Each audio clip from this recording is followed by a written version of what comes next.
Let us joyfully sing little by little.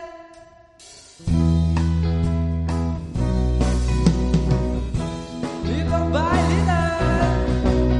Little by little, everywhere. Little by little, everywhere. Jesus is changing me. Once I think, Once I think about this, are we growing in His grace? Jesus is changing me. this one, He's changing me. my blessed. My blessed Savior, I'm glad to say. I'm not the same person that I used to be. Go with me. Though it's been slow going, but there's not no way. There's something perfect I will be. Little by little. Little by little, every day. Little by little, every day.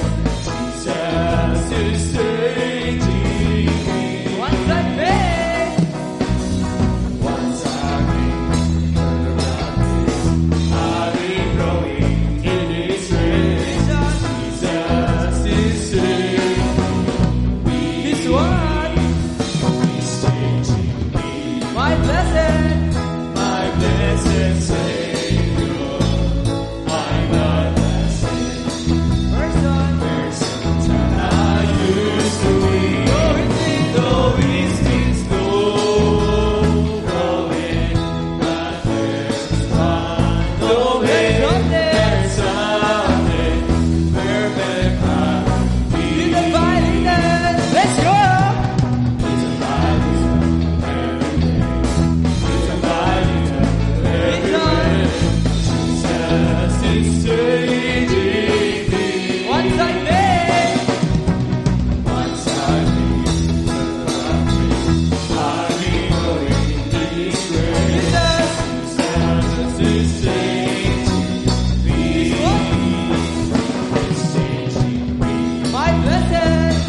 My blessed Savior, I'm not the same. I'm not the same person that I used to be. Go with me.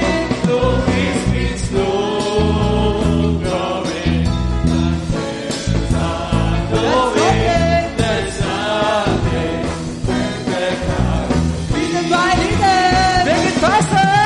Little by little, every day. Little by little, everywhere. Jesus is changing me. Once I think, Once I think about me, I'll be going in His grace. Jesus is changing me. this one, my blessed. My blessed Savior, I'm not the same person that I used to Go be. with me. Though it's been slow growing, but there's not no way. There's something perfect now. Go with me.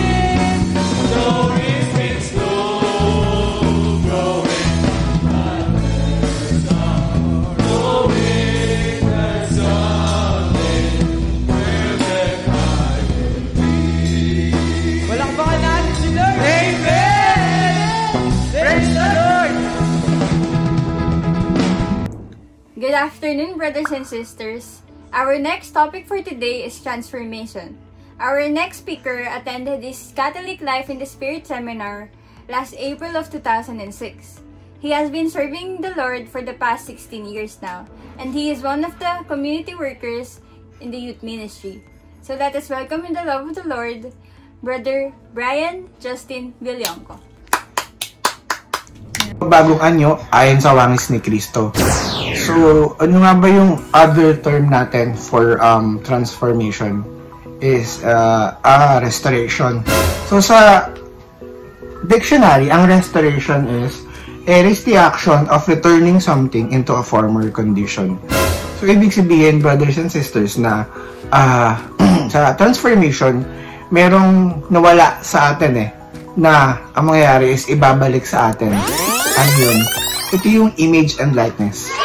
So, di ba sabi sa salvation is nawala yung image and likeness natin. Sa topic ng transformation, ito yung pag-uusapan naman natin. Alam niyo ba, brothers and sisters, sa Philippians chapter 1 verse 6, sabi is, He who began a good work in you shall carry it on to completion until the day of Christ Jesus. So sa Tagalog, simple lang. Sinimulan niya tayo, tatapusin niya tayo. So, bigyan ko kayo ng konting analogy or a little background around about this Bible verse. Pwede ko siyang ihalin tulad sa isang construction na ginagawa. Usually, 'di ba, makikita natin kadalasan sa construction is caution, work in progress. So, brothers and sisters, ang transformation pala is a work in progress. We are a work in progress. I am a work in progress. Paano natin nasabi? Kasi diba sa building usually, nagsisimula tayo sa foundation. Foundation is yung semento, yung sa baba, hanggang pataas. So, ganyan din tayo, brothers and sisters. Nagsisimula din tayo sa baba. But ang foundation naman natin is si Lord. Hanggang sa tayo ay mag-grow. Amen? Ayan. So, yun yung analogy ko about dun sa Bible verse na to. And, para sa akin, masasabi ko na kahit matagal na ako nag-serve kay Lord, isa pa rin ako na patuloy na tinatransform ni Lord, patuloy na work in progress ni Lord. And brothers and sisters, sabi naman din sa James chapter 1 verse 2 to 4, Consider it pure joy, my brothers, whenever you face trials of many kinds, because you know that the testing of your faith develops perseverance. Perseverance must finish its work so that you may be mature and complete, not lacking in anything. So, mahaba yung Bible verse na to, pero ang simple explanation lang dito is that sa buhay natin, laging may darating na problema or laging may problema kasi since the fall of Adam and Eve, yung problems nandyan na yan. So ngayon, brothers and sisters, i-share ko sa inyo kung paano naman natin na ma-overcome yung problems na yon pag na-kay Lord na tayo. So brothers and sisters, i-share ko na lang yung nangyari sa amin nung wala kaming bahay or palipat-lipat kami. Actually, ngayon naman, palipat-lipat pa rin kami. And so, nag-start kasi yun na meron kaming isang malaking bahay kung saan ako lumaki at kung saan ako pinanganak talaga. So, malaking bahay siya. Sobrang laki na may garden. Tapos, actually, dalawang rooms lang naman siya. Pero sa sobrang laki nun, pwede pa siyang gawin ng mga partition para mas malaki. Tapos, sa sobrang laki ng garden space nun, pwede kang magpa-party na maraming tao talaga. And so anyway, yung bahay na yun na kinalakihan ko is binenta kasi siya ng kapatid ng daddy ko. So, nung nabenta ngayon yung bahay, in short, wala kaming titiran. So, naghanap kami ng mga pwedeng malipatan na agad. So, naghanap si mama ng mga friends niya, naghanap sila ng friends na pwede nilang makausap. Yan. So, yun, meron kaming nakitang bahay na malipatan. Pero, ikukumpara mo dun sa bahay namin, sa original house namin, sobrang liit lang ng bahay na to. Parang nasa isang kwarto ka lang, tapos andun na lahat. Kasi bodega yun talaga actually ng hiniraman, ng pinagpaalamanan ni mama. So yun, para kami, in short, nakatira kami sa bodega kasi pagpasok ko sa pintuan, andun na yung kwarto, andun na yung kama, andun na yung CR, andun na rin yung dining, andun na rin yung kitchen. And so, all in one na siya pagpasok mo. So, tumagal din kami dun, siguro mga ilang months din kami tumira dun. Then, after nun, lumipat kami ulit ng bahay. Malapit naman sa may bandang Quezon Avenue.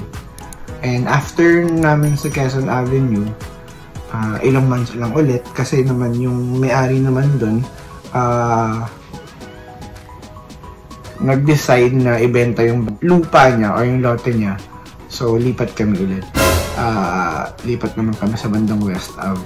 So, yun. After ng West Ave, well, in short, brothers and sisters, wala kaming ginawa kundi lumipat. So, ang masasabi ko lang dito is, marirelate ko siya dun sa Bible verse na, consider it pure joy, my brothers, whenever you face trials of many kinds. So, kasi brothers and sisters, isipin na lang natin na every couple of months or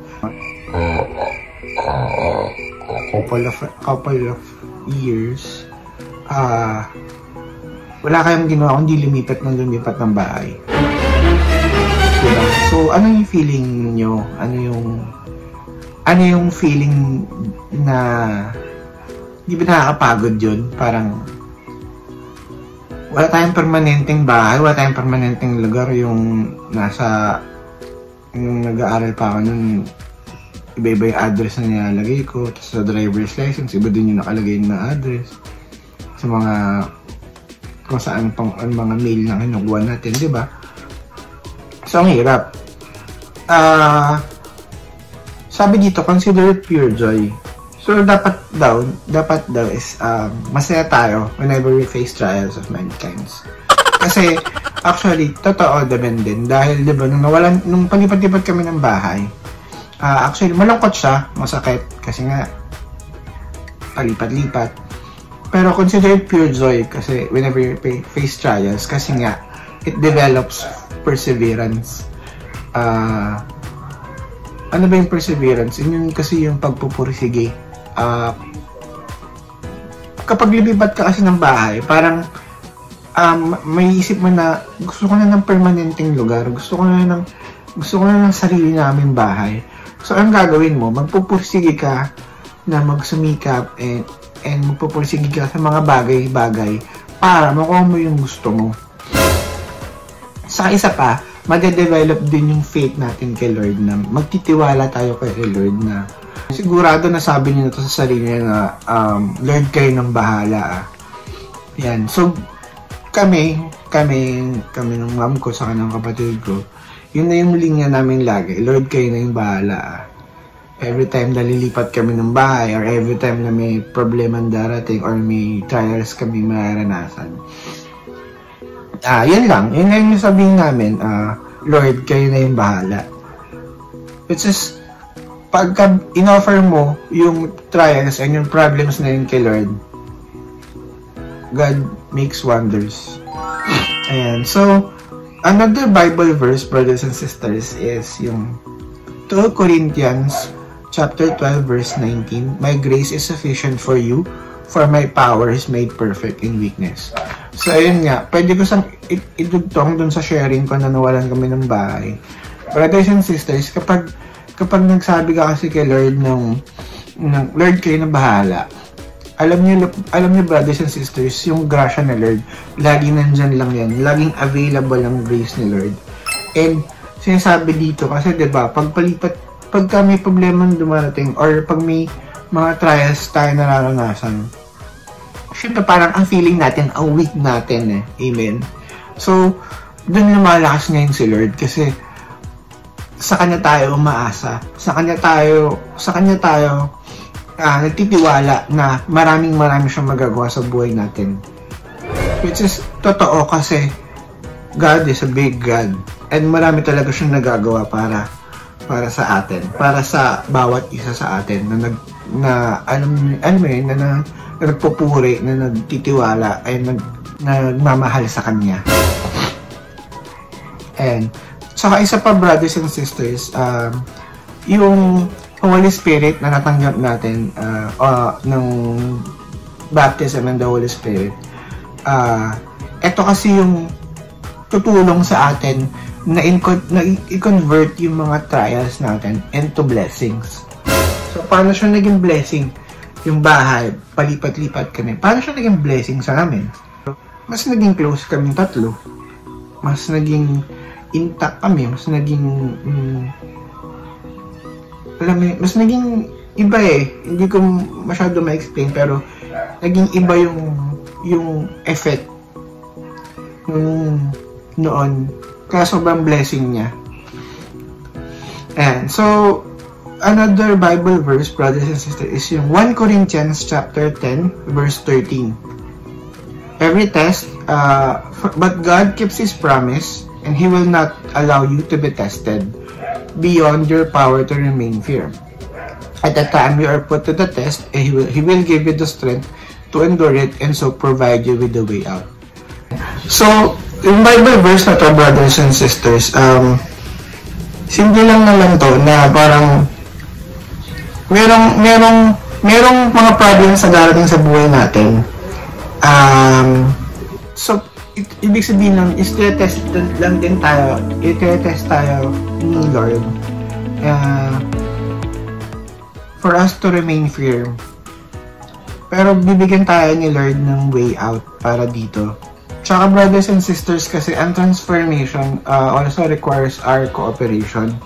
So, dito ko mapapasok naman, brothers and sisters, yung growth will. So, sa growth natin, di ba, malalaman niyo yung 4 na spokes. Ito yung prayer, study, service, tsaka community. So, dapat yung 4 na to is na-apply natin sa buhay natin for us to transform as well. For us to be complete as well. So, prayer, kailangan natin ng prayer time or personal time with the Lord.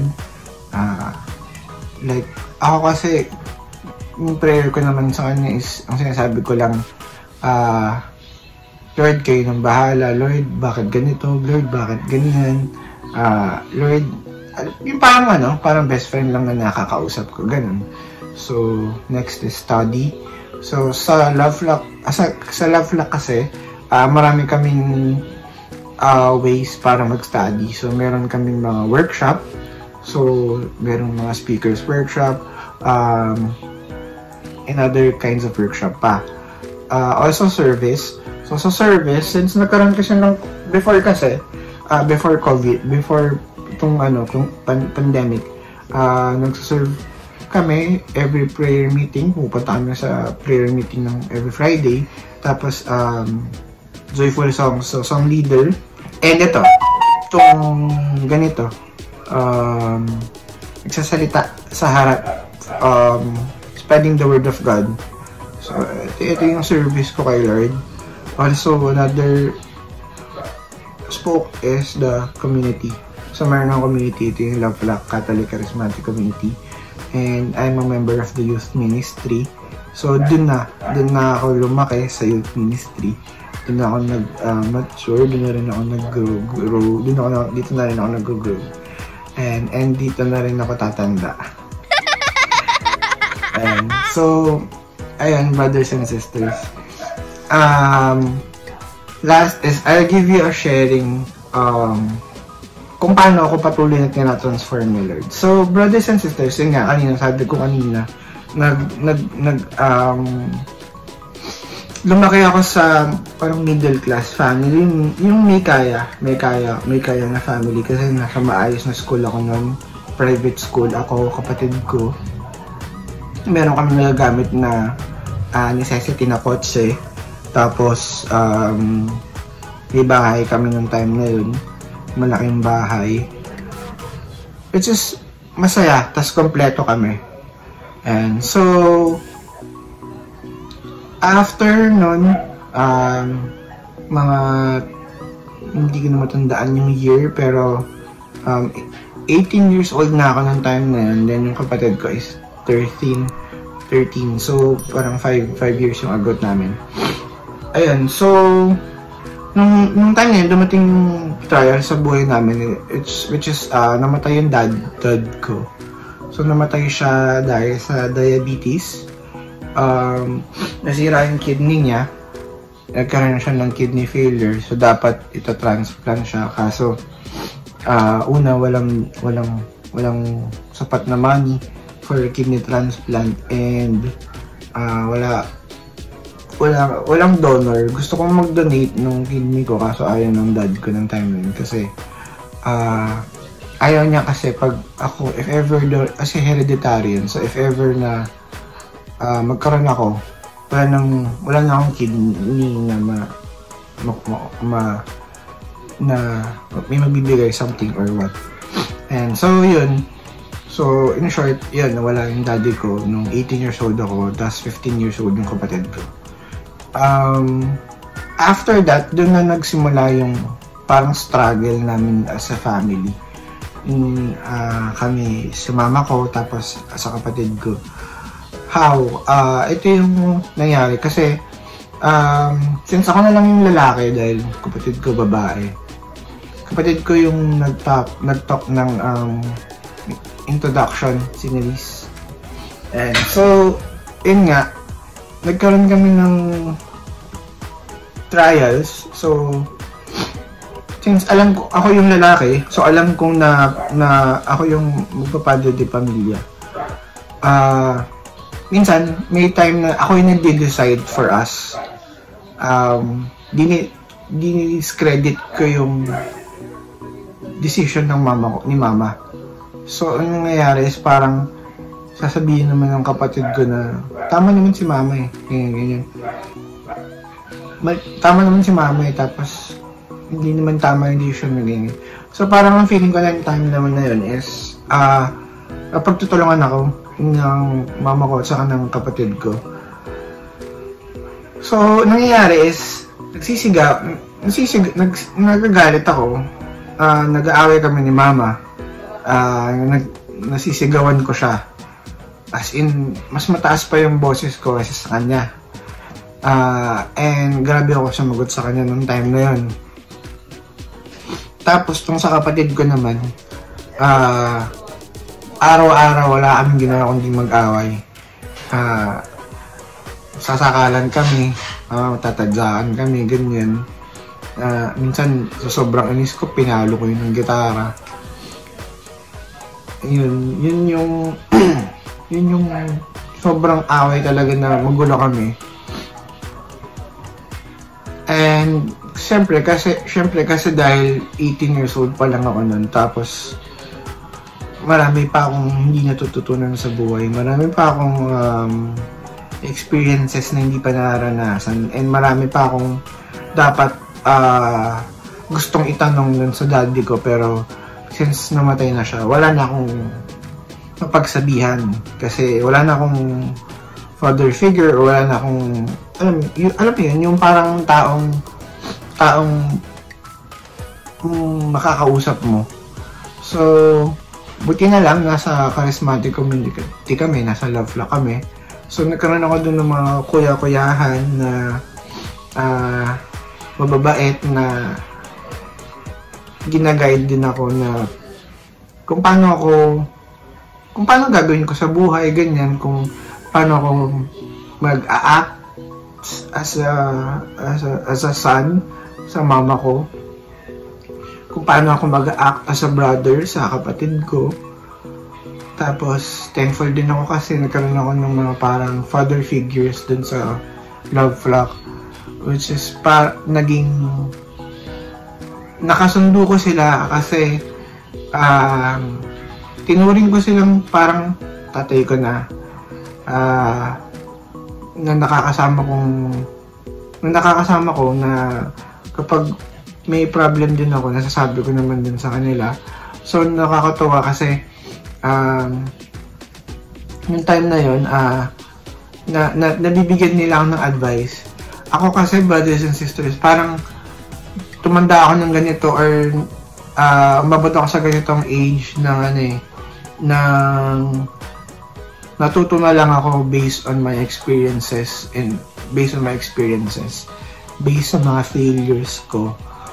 Yung mga failures na naranasan ko noon, yun yung natutunan ko. Na, mali pala itong ginawa ko. So, dapat di na siya gagawin. Mali pala itong desisyon na ginawa ko. Dapat hindi ko na ulitin itong ganitong desisyon. Mga ganun. So, sobrang based on experience yung growth na nangyayari or sa akin or yung maturity na nangyayari sa akin. Ayan. So, wala kaming ginawa kundi mag-away, wala kaming ginawa kundi magsagutan, magsigawan sa bahay. At nangyari to, brothers and sisters, nung palipat-lipat din kami ng bahay. So, sobrang gulo. Na may time pa din, brothers and sisters, na wala kaming pera. Kasi kadalasan, pag Friday after ng prayer meeting, mag-aaya pa yung ibang ka-church namin na kumain. So, wala na kaming extra budget for that. So, nakakatawa kasi, meron sa church talaga na, sa church talaga, pag may community ka talaga, brothers and sisters, andun yung talaga yung love. Makikita mo talaga yung love ni Lord na nag-uumapaw. So, nakakakain kami. Kaya okay, masaya. Nakakain kami nakakain kami nun after prayer meeting. Tapos, pero in reality, kapag kami tatlo na lang, hindi namin nagagawa pang mag-afford na kumain sa labas or kumain ng gusto naming food kasi wala kaming pera. Wala kaming bahay, walang kahit ano. So, doon kami natuto na kami lang talaga kami tatlo lang talaga yung magtutulungan. And after nung time na yon, nung mga ganung trials na nangyari sa amin, nagkaroon yung kapatid ko, mayroon nagpaaral sa kanya, so nakagraduate siya. Ako kasi undergrad ako, so hindi na ako nakapag-aral, hindi na na-finish yung pag-aaral ko kasi simula nung namatay yung dad ko, kailangan kong mag-work kasi kailangan kong magbayad ng rent. Kailangan mag-share kay mama magbayad ng rent, kailangan mag-share kay mama magbayad ng kuryente at saka tubig. And so, hanggang ngayon, undergrad pa rin ako, hindi ko na siya tapos. Pero thankful ako kasi yung kapatid ko, graduate siya. So ngayon, nasa maayos siya ng work. And so, ito naman yung nangyari na ngayon. Ngayon kasi, ganito na. So since graduate na yung kapatid ko, meron siyang maayos na work. Actually, ako kasi, siya muna. So yung meron ng maayos na work yung kapatid ko, maganda yung work niya. And dahil dun sa work niya, nakakain na kami ng kahit ano na gusto namin kainin. Ngayon, meron pa rin kami, nag-rent pa lang din kami. Wala pa rin kaming permanent na bahay. Pero, matagal na kami naman na nag-rent dito. So, okay naman din para sa amin. So, ako ngayon, currently, I'm unemployed again kasi dahil sa pandemic. So, nag-resign ako last March 2020 dun sa previous work ko. Pero before that, nung hindi pa nag-resign, sobrang maganda rin yung work ko dun. And because of that, sobrang ang dami namin napupuntahan ng family ko, ng kapatid ko, ang dami namin nakakain na gusto namin kainin. And ang dami namin natutulungan na tao na hindi na before na tumulong sa amin din. Ayan. So, yun yung difference noon tsaka ngayon, brothers and sisters. Kumbaga parang bumalik kami ulit dun sa parang medyo kaya naman namin na kumain ng 3 beses sa isang araw, unlike before kasi sobrang hirap. Ayan. So next is yung ano pa dun, yung relationship ko kay mama. So, before kasi sobrang hindi ako open kay mama. As in, wala akong binabanggit na kahit anong experiences or kung anong nangyayari sa buhay ko sa kanya, hindi ko kanya kwento. So, ngayon, kasi, mas nagiging open ako kay mama, nakapag-share ako sa kanya, like, kunwari sa work experience ko, kunwari, ma, bakit ganito yung boss ko, ganyan, bakit ganito ginagawa nila sa akin, ganyan, or mga ganun. Then, sa kapatid ko naman, dati kasi, di ba, nag-aaway kami. Ngayon, sobrang close naman magkapatid na parang napagkakama lang kaming mag-boyfriend pag lumalabas. Kasi iba yung relationship naman namin magkapatid ngayon. Parang, yung talagang nire-respeto niya ako bilang kuya kahit despite na kung ano yung nangyari before na nagsasakitan kami na kahit nasasaktan ko siya. Andito pa rin yung respeto niya sa akin bilang kuya. And andun pa rin yung love ko sa kanya bilang kapatid ko sa kanya na babae. Kapatid na babae, ganun. And so, brothers and sisters, isa lang yung masasabi ko na maraming problems or merong mga trials talagang darating sa buhay natin. And itong trials na to, ito yung magpapatibay sa inyo. Ito yung magpapatibay ng tiwala nyo kay Lord, ng faith nyo kay Lord. Ito yung babago sa character mo, babago sa buhay mo. Ito yung tutulong sa'yo para maging mature ka and complete. And lagi niyong tatandaan, brothers and sisters, na kahit anong problema yung dumating, andyan si Lord. Hindi na tayo papabayaan. Hindi niya i-allow na hindi ka makalapas dun sa problema mo ngayon. Ayan. So, one last Bible verse, brothers and sisters, na sobrang, ito yung life verse ko. Ito yung Philippians chapter 4 verse 13. I can do all things through Christ who gives me strength. So, kung masasabi ko siyang life verse para sa akin dahil whenever I face trials, problems and anything, alam ko na I can do all things through Christ who gives me strength. Yun lang. So, yun. Kaya every time na may problema akong nararanasan or dumadating or trials na dumadating, alam ko na magagawa ko yun kasi andyan si Lord who strengthens me. And kaya saka kapag may problema akong dumating ngayon, alam ko naman na kasama ko si Lord kaya matutulungan niya ako. And so, brothers and sisters, dito na nagtatapos yung sharing ko for transformation. Ayun, I hope and I pray that it makes a difference in your life as well. Bye, guys.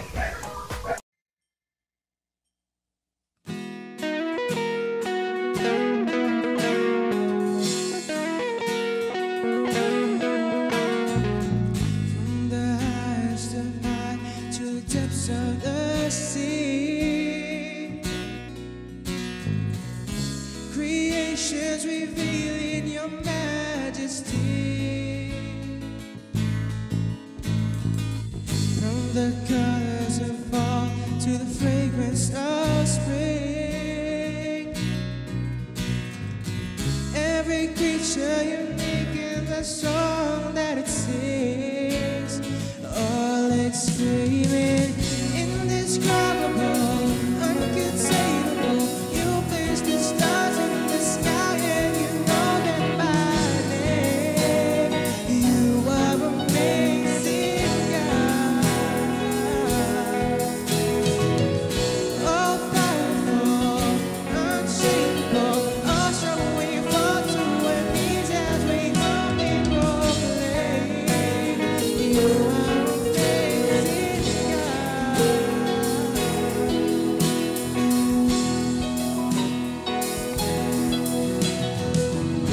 Who restored every lining for where it should go? Or seen heavenly storehouses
Tulad na ako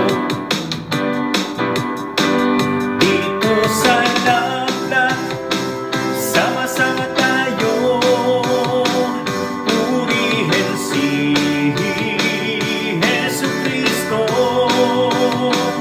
na siyang kasagutang lubos sa mga tanong mo. Kaya ngayon wala na ang problema mo, wala na ang problema mo.